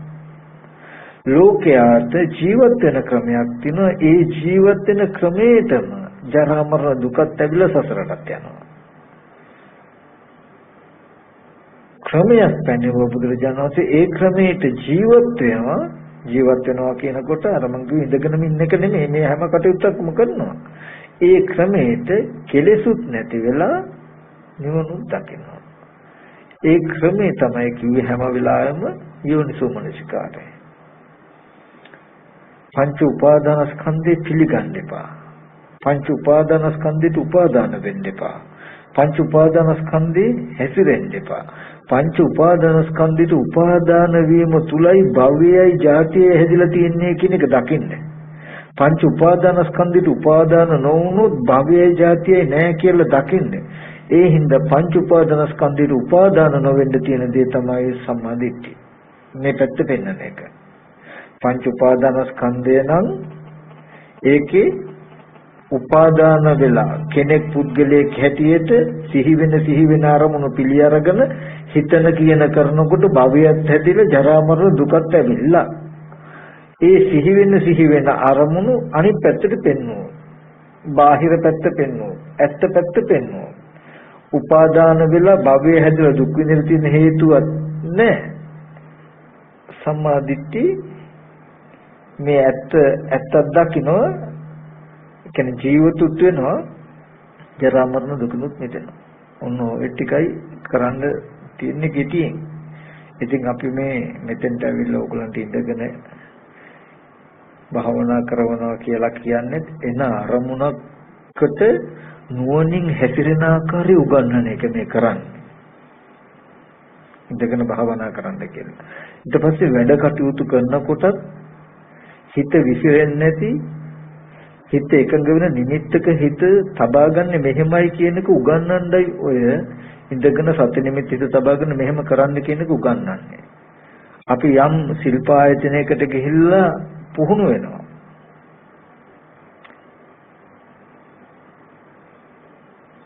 පුහුණු වෙන කාලෙදී පුහුණු වෙනවා කියලා කියන්නේ රස්සාව නෙමෙයි, ජීවත් වීම නෙමෙයි. එයා රස්සාවක් කරන්න වැඩ කරන්න පුහුණු වෙනවා. පුහුණු වුණාම ඊට පස්සේ එයාගේ ශේෂ්ත්‍රයේ තමයි වැඩ තියෙන්නේ. ඒ වගේ ඕගොල්ලෝ ජීවත් වෙන්න පංච උපාදානස්කන්ධ දුකෙන් මිදෙන හැටි ජීවත් වෙන්න මේ පුහුණු වෙනවා. ඉගෙන ගන්නවා. ඊට පස්සේ ඒකේ වැඩ ටික තියෙන්නේ ඕගොල්ලෝ ජීවත් වෙන ජීවිතේ නියම භාවනාව තියෙන්නේ. භාවනා කරනවා කියන එක තියෙන්නේ. මේ භාවනා කරන්න පුරුදු වෙනවා. භාවනා කරන හැටි ඉගෙන ගන්නවා. ජීවිතයට අල්ලලා දෙනවා. ඊට පස්සේ වැඩ කටයුතු කරන හැම වෙලාවකම හිතට එන අරමුණක් නුවණින් මෙනෙහි කරන්නත් දන්නවා. හිත විසිරෙන්නේ නැති වෙන්න එකඟ චිත්ත ඒකග්ගතාවයේ තබා ගන්නත් දන්නවා. එතකොට කුසීතකමක් කම්මැලිකමක් ඇති වුණොත් ඒකෙන් හිත ගලව ගන්න වීර්යයට මෙනෙහි කරන්නත් දන්නවා. මේ විදිහට දුකින් මිදෙන මාවත තුල ඉන්ද දක්ෂයෙක් වෙනවා, හඳුනා ගන්නවා. ඒ ටිකයි මේ කරනවා කියලා පුරුදු වෙන්නේ. ඊට පස්සේ මේ පුහුණුවෙන් පස්සේ තමන්ට වැඩ කරන ශේෂ්ත්‍රය තමයි තමන්ගේ ජීවිතය. මේ කටයුතු ටික ඔක්කොම ජීවිතේ යොදා ගන්න ඕනේ. ඔයගොල්ලන් පුළුවන්කම තියෙන්න ඕනේ නුවණින් මෙනෙහි කරමින් ඕන දෙයක් කරන්න. ඊට පස්සේ එහෙම හුරු කළාම හිත හුරු කරපු පැත්තට හුරු වෙන එක. කාලයක් යනකොට ඉබේම හිත හුරු වෙන හැම වෙලාවෙම කෙනෙක් කියලා සිහි වෙනකොට නෑ මං කෙනෙක් කියලා සිහි වුණාට මෙතන තියෙන මෙහෙම ඇත්තක් නේ කියන එක පෙන්වන්න හිත හුරු වෙනවා. හිත හුරු වෙනවා. දැන් යමක් සිහි වෙනකොටම කෙනෙක් කියලා පිළි අරගෙන කෙනෙක් ගැන හිතන්න හිත හුරු කළානේ අපි තියෙන්නේ. ඒ හුරුව වලක්වලා කෙනෙක් කියලා සිහි වෙනකොටම නෑ මෙහෙම දෙයක් නේ තියෙන්නේ කියන එක හුරු කරන්න ඕනේ. ওই පැති දෙක තියෙන්නේ. ඒකට තමයි භාවනා කරනවා කියලා කියන්නේ. එහෙම කරන්න සිහි වෙන නිමිති ටික කෙනෙක් පුද්ගලෙක් හැටියට උපාදාන වෙන ගතිය නැහැ. එතකොට ඉබේමයි භවය නැති වෙන්නේ. මම ඉන්නවා අම්මා තාත්තා ගෙවල් දොරවල් මේවා තියනවා කියන කම. භවය නැත්තම් ජාතිය නැහැ, පුද්ගලයෙක් නැහැ, තමන් නැහැ, අනිත්‍ය නැහැ, සත්‍ය පුද්ගලය නැහැ. එහෙමුණු ජරා මරණ දුක නැහැ. මරණයෙන් පස්සේ විඳින දුකක් නෙමෙයි. මරණයෙන් පස්සේ දුකෙන් මිදෙන්න ඉස්සෙල්ලා ජීවත් වෙන්නවද කියලා බලන්නකො.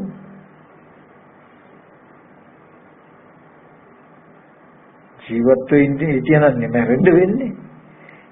එතකොට ඕකම අහනවා බුදුරජාණන් වහන්සේ මරණයෙන් පස්සේ ඉපදෙයිද කියලා අහනකොට රාද දුක්ඛෙන් රාද මැරෙන්න ඉස්සෙල්ලා ජීවත් වෙන්නවද කියලා බලන්නකො කියලා අහනවා. ඔය රාජ සංයුත්තේ බලන්න හරි වටිනවයි සංයුත්ත නිකායේ. දැන් අපි ජීවත් වෙන්නව නම් තමයි ජීවත් වෙන්න කෙනෙකුට තමයි මැරෙන්න වෙන්නේ. නේද? ඉන්න පුද්ගලයාට ගති දෙකයි. එක්ක මරණයෙන් පස්සේ උපදිනවා, එක්ක මරණයෙන් පස්සේ උපදින්නේ නැහැ. මරණයෙන් පස්සේ උපදින්නේ නැහැ කිව්ව තුච්චේ දෘෂ්ටි, මරණයෙන් පස්සේ උපදිනවා කිව්ව සාසන දෘෂ්ටිය. ජීවත් ඉන්නවා කියන තැනකට આવොත් මේ අන්ත දෙකටපත් නොවී ඉන්න බෑ. කෙනෙක් ජීවත් වෙනවා කියන තැනින් මිදුණොත් මරණයෙන් පස්සේ ඉපදෙනවා කියන අන්තෙනුත් ඉපදෙන්නේ නැහැ කියන අන්තෙනුත් මිදෙන්නේ ඉබේම. මේ අන්තවලට නොවැටෙන්න නම් එයාට වෙනවා මොකද්ද? ජීවත් වීමෙන් මිදෙන්න වෙනවා. ජාතියෙන් මිදෙන්න වෙනවා. උපන්නොත් ඉන්නවනම් කෙනෙක් ඉන්නවනම් සත්‍යයක් ඉන්න සත්වයාට ඉන්න පුද්ගලයාට ওই ගති දෙකෙන් එකකටපත් වෙන්න වෙනවමයි. එක්ක නැවත ඒ සත්‍යය උපදින්න වෙනවා, එක්ක උපදින්නේ නැහැ. උපදිනවා කියලා කිව්වොත් ආත්මයි සාසතයි. උපදින්නේ නැහැ කිව්වොත් උච්ඡේදයි, දෘෂ්ටි. ඒ දෘෂ්ටි දෙකටපත් නොවි ඉන්න බෑ සත්‍යයක් ඉන්නකම්, ජීවත්ව ඉන්නකම්. ජීවත් ඉන්න කමෙන් මිදුණොත්, සත්ව කමෙන් මිදුණොත්, පුද්ගල කමෙන් මිදුණොත්, රූපේ සත්ත්ව විසත්ත්ව සත්ත්වති උච්චති. රූපයේ කෙරෙහි බැඳුනේ මනාව බැඳුනේ සත්වයයි විවහාර කරයි. රූපයේ කෙරෙහි බැඳිලා පවතින කමට සත්ව කියලා කියනවා. සත්ත්ව කියලා කියන්නේ තණ්හාවට. විසත්ත්ව කියලා කියන්නේ විසත්තිකා කියලා කියන්නේ තණ්හාවට. එතකොට සත්ත්ව විසත්ත්වෝති ඉසත්ත්ව කියලා බුදුරජාණන් වහන්සේ දේශනා කරනවා. එතකොට තණ්හාව නැති වුණොත් පංච උපාදානස්කන්ධයට උපාදාන වෙන එක නැති වෙන්න නම් මේ පැත්තේ ඇත්ත පෙන්වන්න වෙනවා. පංච උපාදානස්කන්ධය කියන්නේ යාළුවා කියලා සිහි වුණා. දැන් මේකේ තියෙනවා මේ සිහි වෙච්ච පංච උපාදානස්කන්ධයට උපාදාන වෙනවද, පංච උපාදානස්කන්ධ දුකෙන් මිදෙනවද කියන දෙපැත්තකට යන්න පුළුවන්. යාළුවා කියන එක එහෙමම පිළි අරගෙන යාළුවා ඇති බවට හිතුවොත් ඔන්න පංච උපාදානස්කන්ධයට අත්වාද උපාදානෙන් උපාදානයි. ඔන්න යාළුවා උපාදාන වුණොත් භවයක් තියෙනවා, ජාති ජරා මරණ දුකක් තියෙනවා. පංච උපාදානස්කන්ධය ඇති වෙච්ච හැටි හෝ නැත්නම් පංච උපාදානස්කන්ධයට මුල් වෙච්ච ධර්මතා පැත්ත පෙන්වුවොත් පංච උපාදානස්කන්ධ දුකෙන් මිදෙනවා. කෙටි පණිවිඩයක් සමහර තියෙන්නේ. තමන් කියලා සිහි කළා පංච උපාදානස්කන්ධය දැන් සසරට යනවද නිවනට යනවද කියන එක තියෙන්නේ. තමන් කියලා සිහි වෙච්ච එක ඇත්ත කරගෙන අනේ මම මෙහෙම ඉඳලා මට මොකක් වෙයිද? මට මෙහෙම ඉඳලා ජීවත් වෙන්න පුළුවන් වේද? මට නම් හරි අපහසුයි අප්පා කියලා තමන්ව ඇත්ත කරගෙන දුක් විඳින විදිහට දුක එන විදිහට හිතුවොත් පංච උපාදානස්කන්ධෙට උපාදානයි භවයත් ඇතුළේ ජරා මරණ දුක. මම කියලා සිහි වෙනකොටම මම කියලා සිහි වුණාට ඇස් ඉදිරි පිටට ආපු රූපෙම තියෙන්නේ මෙහෙම ඇත්තක් නේ කියලා අනිත් පැත්තට ගියොත් නිවන. පංච උපාදානස්කන්ධයට උපාදාන වෙන්නේ නැහැ, භවය නැහැ, ජරා මරණ දුකක් නැහැ. කෙටිම කෙටි පණිවිඩයක් තියෙන්නේ. තේරෙනවද කියන්නේ? නිවනද සතරද කියන එක තේරුම් ගන්න පුළුවන් අරමුණක් ගානේ. හිතට උපදින සෑම අරමුණක් ගානෙම තමන් සසර උපද්දවාගෙන ජරා මරණ දුක් විඳිනවද, ජරා මරණ දුකෙන් මිදලා ජරා මරණ නිවන් දකින්නවද කියන උත්තරේ යන්නේ හැම සිහි කිරීම අරමුණක් ගානෙම. හැම අරමුණක් ගානෙම තෝරගන්න තමන්ට අන්ත දෙකක් තියෙනවා, නිවනද සතරද. සක්කායට ඇතුළත් වෙනවද, සක්කාය නිරෝධයට යනවද කියන එක. අම්මා කියලා සිහි කළොත් පංච උපාදානස්කන්ධය දැන් උපාදාන වෙලා භවය හදාගෙන ජරා මරණ දුක් විඳිනවද, පංච උපාදානස්කන්ධ දුකෙන් මිදෙනවද කියන උත්තරේ තියෙනවා. අම්මා කියන එක එහෙමම පිළි අරගෙන ඇත්ත වෙලා අම්මා කෑවද දන්නේ නැහැ, දිව්වද දන්නේ නැහැ, අම්මා ගෙදර මොකක් කරනවද දන්නේ නැහැ කිව්වොත් පංච උපාදානස්කන්ධයට උපාදානයි පිළිගත්ත ජරා මරණ දුක එනවා. ඔන්න සසර ලෝකේ. අම්මා කියලා සිහි වෙනකොට මං අම්මා කියලා සිහි කළාට ඇස් ඉදිරි පිටට ආපු රූපෙ මෙන්න මෙහෙම ඇත්තක් නේ තියෙන්නේ කියලා පෙන්නනවා. දැන් සක්කාය නිරෝධයට බලනවා. උපදින හැම අරමුණකම සරල නැද්ද බලන්න උත්තරේ? සරලයි. ඕක හැම අරමුණක් ගානෙම හිතනකොට වෙහෙසක් එන්න පුළුවන්. ඒ වෙහෙස ගතිය දුරු කළා එන අරමුණු ප්‍රමාණය අඩු කළා දෙන්න තමයි සමාධිය වඩන්නේ. සමාධියට උපකාර පිණිසයි කය වචන දෙක සංවර කරගන්න. මේ මහා අපි ගොඩාක් ගැඹුරුයි කියලා කතා කළාට අන්තිමට කෙටි උත්තරේ එච්චරයි. පංච උපාදාන කිසි වෙලාවක මේ පංච උපාදාන ස්කන්ධ දුකෙන් මිදෙන්න තියෙන ස්කන්ධ පැත්තට පංච උපාදාන ස්කන්ධය කියලා හිත තබන්න එපා. දැන් කෙලෙස් පෙන්නන්නේ ඕකනේ. අපි අහුවෙලා තියෙන ওই කෙලෙසට. අර කාරණා තේරුම් ගන්න මධ්‍යස්තව දැන් හිතෙන් සිහි කරන්න පුළුවන්. අපි කියමු දැන් කෙනෙක් ලෝකේ සම්මතය හැටියට මැරිලා. මැරුණොත් අපිට සිහි කරන්න පුළුවන් නේ. උන සිහි කරනකොට උනක් ගන්න සිහි කරන දානේ අපේ අප්පච්චි. අනේ අප්පච්චි ඉන්නකොට වැඩට ගිහිල්නකොට මේ වගේ දේවල් ගෙනාව කන්න දුන්න බොන්න දුන්න නේද කියලා හොඳට හිතුවොත් ඔන්න පංච උපාදානස්කන්ධේ උපාදාන උත් ඒ ජරා මරණ දුක එන්නේ නැද්ද? අනේ තාත්තා මැරුණානේ කියලා ඔන්න දුකේ.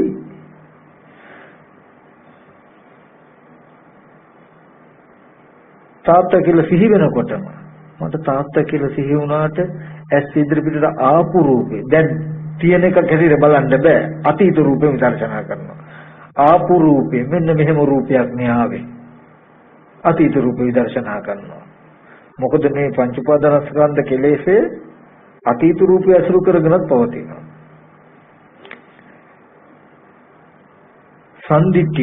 සම්දිත්තිකයි. කාල නොයවා එපා. ඒ මොහොතේම පෙනෙනවා. Tamanට දුක එන හැටි, දුකෙන් මිදෙන හැටි. බොහෝ කාලයක් යන්නේ.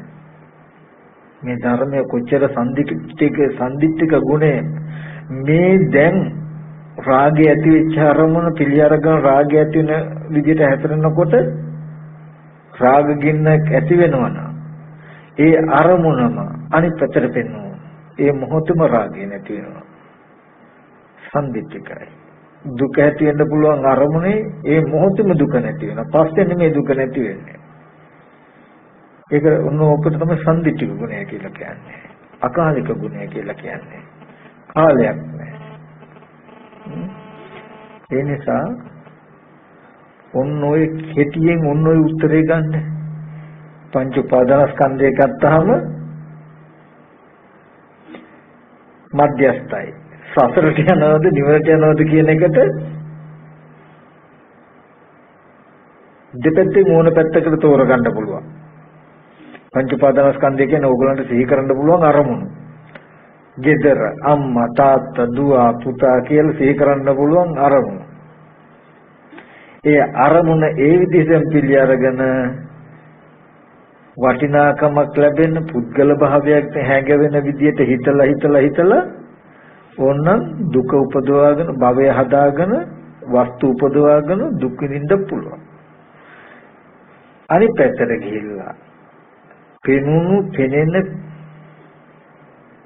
අනාගතයට හම්බ වෙන වස්තු වල ඇත්ත මේක නේද කියලා පෙන්වන්න පුළුවන්. පෙන්වනකොට මේ අරමුණ මේ පැත්තට ගියොත් නිවන මේ පැත්තට ගියොත් සසර. කියලා නිවන් දකින්නවද සසරට යනවද කියන එක දැක කරන්න පුළුවන් එක. ඒ හින්දා අනේ අපිට නිවන් දකින්න පුළුවන් වෙයිද දන්නේ නැහැ කියලා ප්‍රාර්ථනා කරන්න එපා. එහෙම එකක් නැහැ. ප්‍රාර්ථනාවෙන් ලැබෙන දේවල් තියෙනවා.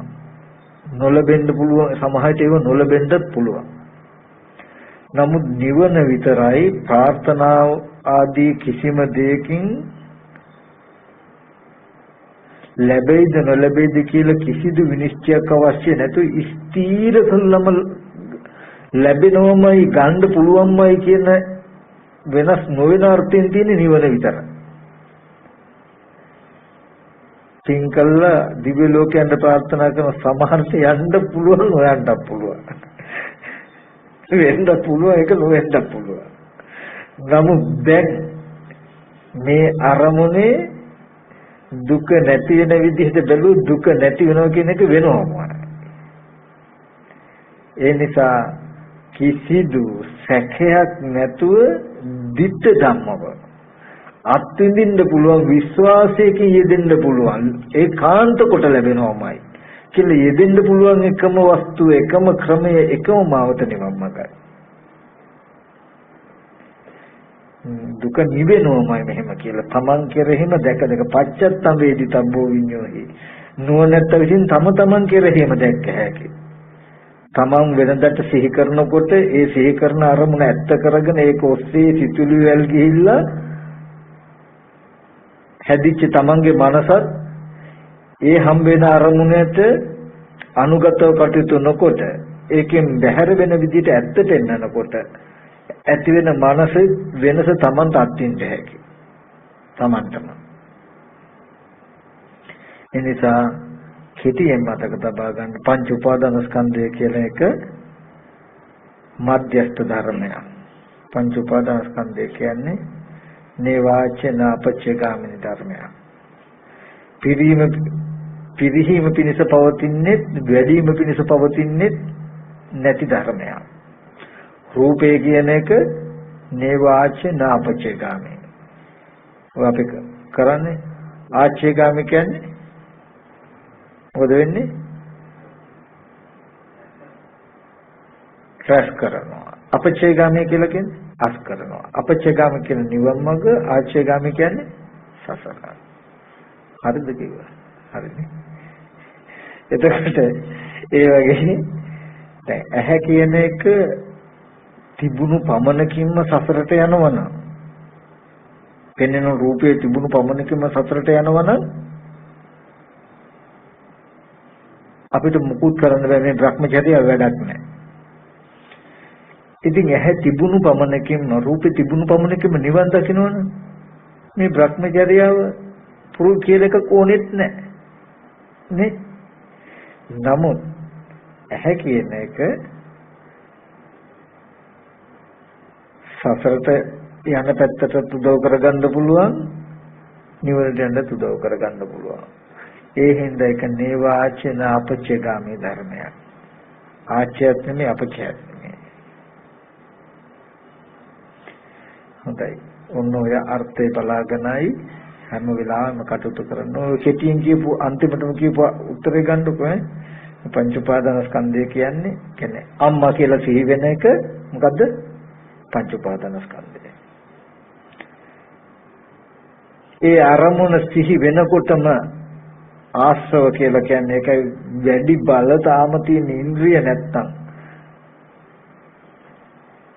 ඉන්ද්‍රිය බල බොජ්ජංග කියන ධර්මයන් වැඩිම අඩු වුණොත් නීවරණ ධර්මයන්ගේ බලපෑම ඕගලන්ට වැඩි. එතකොට ඒ අරමුණ අම්මා කියලා හිතන පැත්තට බරවයි අද ඕගොල්ලෝ ඉන්නේ. ඒකයි එකෙන් කියන්නේ. ඒකේ සිහිකේ අම්මා කියලා සිහි වෙනකොටම ඒක ඇත්තම වෙලා අම්මා කෑවද දන්නේ නැහැ බිව්වද දන්නේ නැහැ කියලා ඒ අරමුණ හැදෙනවා කියන්නේ පංච උපාදානස්කන්ධයට උපාදානයි. ඒකේ ප්‍රතිඵලය භවය හැදෙලා ජරා මරණ දුක කියලා දන්නවා.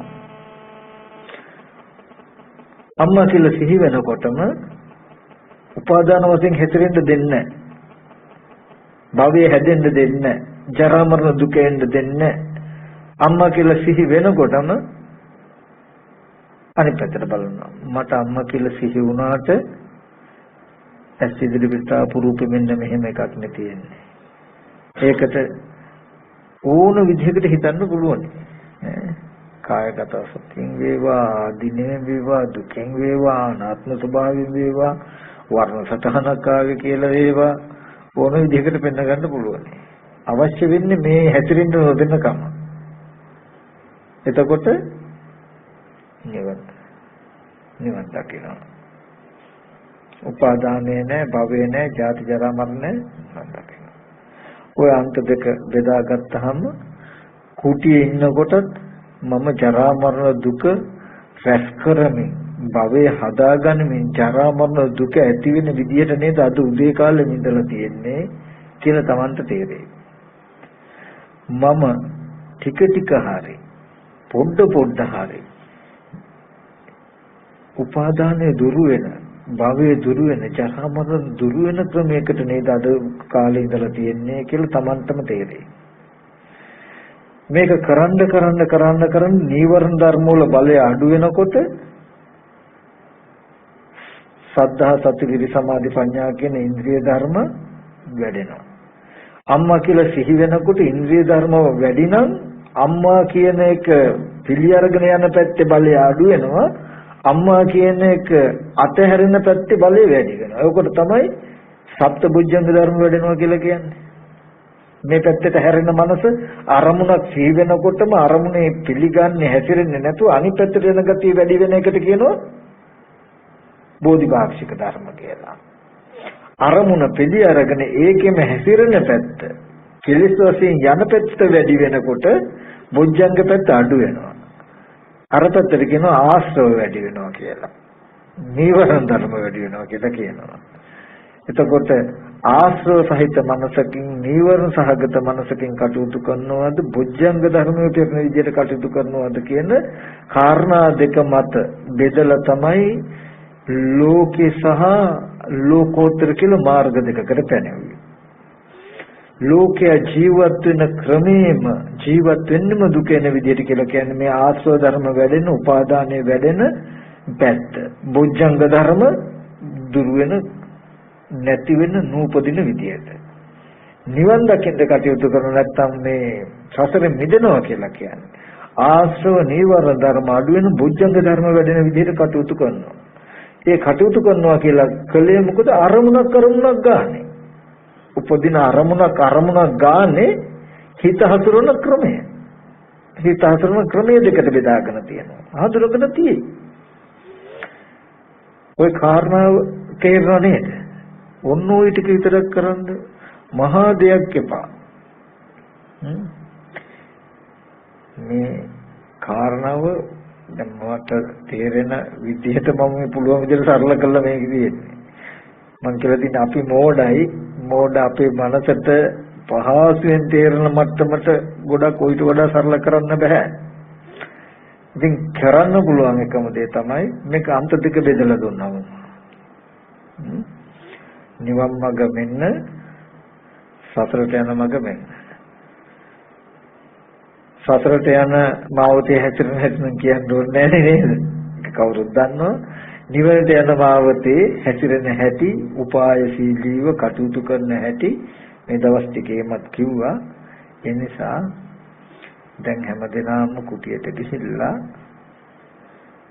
ප්‍රායෝගික වෙන්න හෙට වෙනකම්ම ඔය ක්‍රමයේ සිහි කරගෙන තමන්ට දවසේ කෙරෝලෙදි සතුටු වෙන්න පුළුවන් මට්ටමක ඉන්නවද කියන එක තමන් බලන්න. ඒ කියන්නේ මම අද දවසේ වැඩි හරියක් මේ ඉඳලා තියෙන්නේ උපාදානය ඇති වෙලා භවය ඇදලා ජරා මරණ දුක ඇති වෙන විදිහට නේද කියලා පෙනෙයි. මනසෙට එන සිහි වෙන අරමුණු වැඩි ප්‍රමාණයක ඒ විදිහට පිළි අරගෙන තිබුණා. මම සසර ගෙවෙන උපාදානයේ ගෙවෙන භවයේ ගෙවෙන ජරා මරණ ගෙවෙන විදිහට බොජ්ජංග ධර්ම වැඩෙන විදිහට අද දවසේ මෙච්චර ප්‍රමාණයක් ඉඳලා තියෙනවා කියන එක තේරෙයි.